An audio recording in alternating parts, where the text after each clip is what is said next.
Пожалуйста.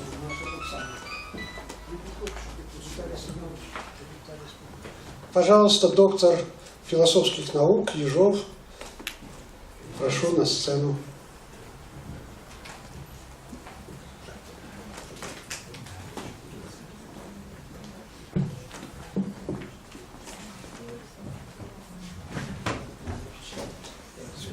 Материал будет в конце восприниматься.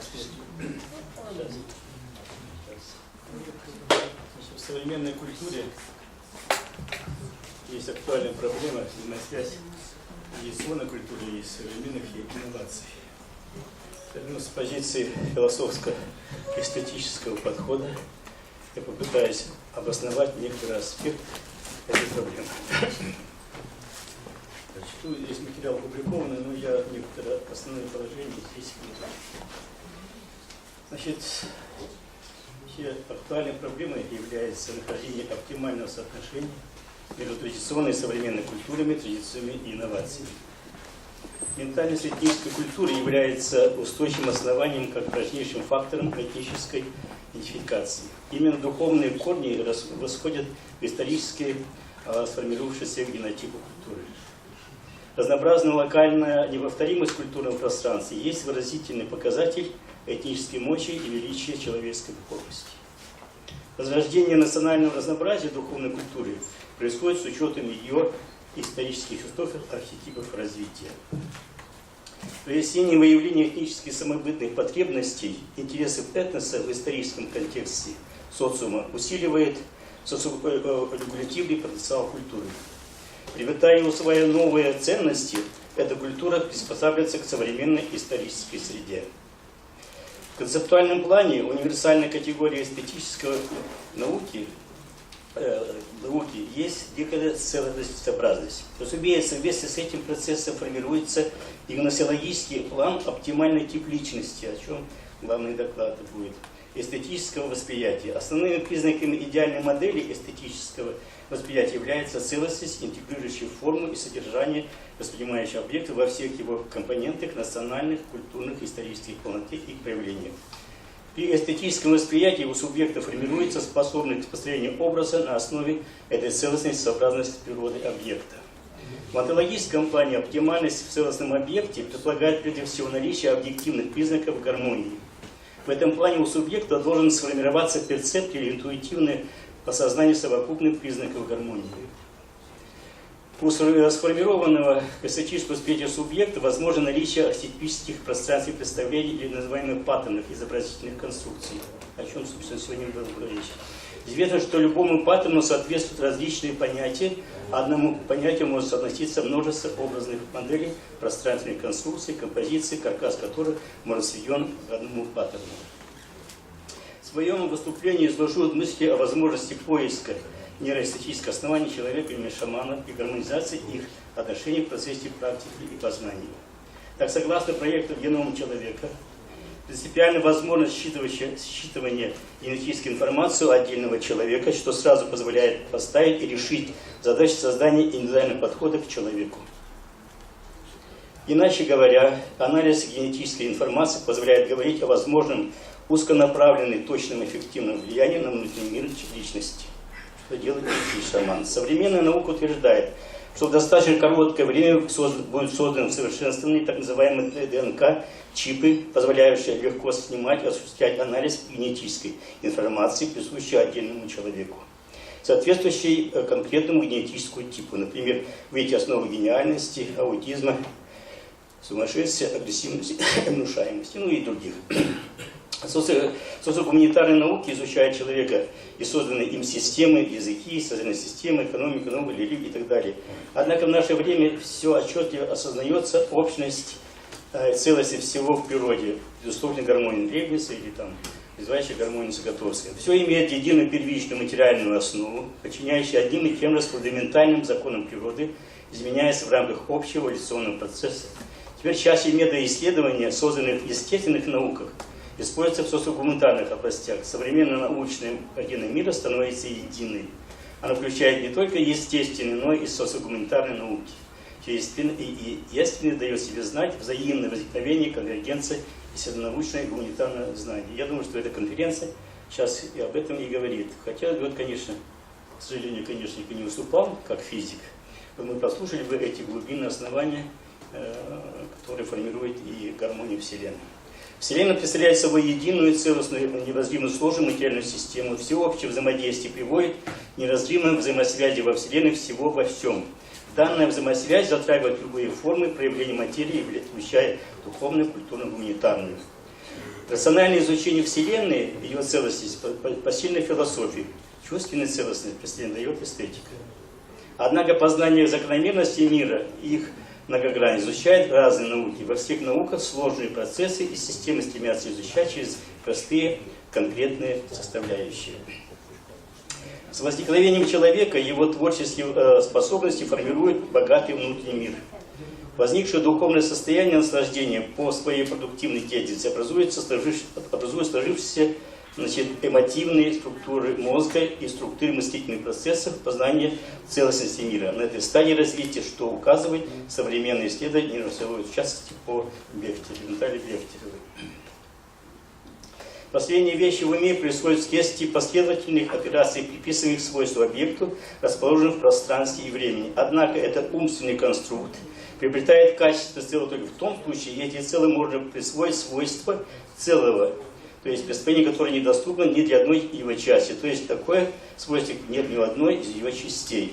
Понять некоторое целое значит сконструировать его в уме из его частей, как новое качественное состояние. Деструктивное действие будет максимально предельно выделенное проявление в ущерб оптимальному, сущному, полному, гибкому, пластичному ведет к однобокости и отходу от истинного познания. Выделение части из целого и сложные процедуры. Представление о целом и его частях предполагает выделение этих объектов с помощью анализа и синтеза. Расчленение целого на части с целью воспроизвести его целое представление является обычной работой нашего ума. Оно чаще всего происходит бессознательно. Неразвитое мышление склонно ошибочно отделять целое со свойством частей и наоборот. Первобытное мышление также полагает, что операция, выполненная его части, оказывает воздействие на целое, на что основывается гнотическая магия камлания шамана.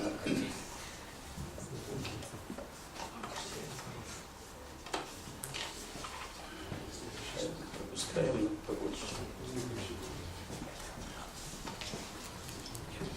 Современная нейрофизиология установлена, что субстанциальная основа мозга чувствительна к разгласованию программы поведения с его результатами. При разгласованности возникает состояние напряженности, дискомфорта, возможного стресса, которое может быть разрешено с изменением программы или приведением поведения его в соответствии с программой, утверждающим гармонию. Если полученный результат поведения функциональной системы совпадает с неожиданным циклом действия, то данное поведение прекращается, целостное понимание проблемы должно рассматривать фундаментальное единство процесса, лежащего в основе всех функций человеческого организма. Оно и формирует новый образ мышления и значит поведение и оздоровление, что и происходит при действии шамана. Вычисление логического стержня данной проблемы указывает на единство сознания и деятельности психических процессов и движения, когда происходит инвентаризация во внутренней деятельности человека. Возросший уровень познания чувственно развивающегося человека явился итогом развития когнитивных предпосылок, способствующих образованию рациональных механизмов аналогий, анализа, индукции и так далее. Значит, строение мозга имеет противоположность асимметричную. Например, базовый символический архетип мудреца по принципу резонанса реализует себя движимой потребностью познания истины. А архетип юнговский художник тяготеет к гармоничностью и озаряющему через чувство красоты. Это особенность восприятия. То есть феномен культурных актов можно проследить в образах и мифах, различных формах, мифов, сказках многочисленных народов мира. На биологическом уровне передача информации называется сигнальной наследственностью, а на социальной традицией. Целостная система человеческой психики при обработке информации способна удовлетворить любые потребности человеческой деятельности. Преобразование деятельности неизменно ведет к перестройке ансамблей мозговых процессов на физиологическом уровне.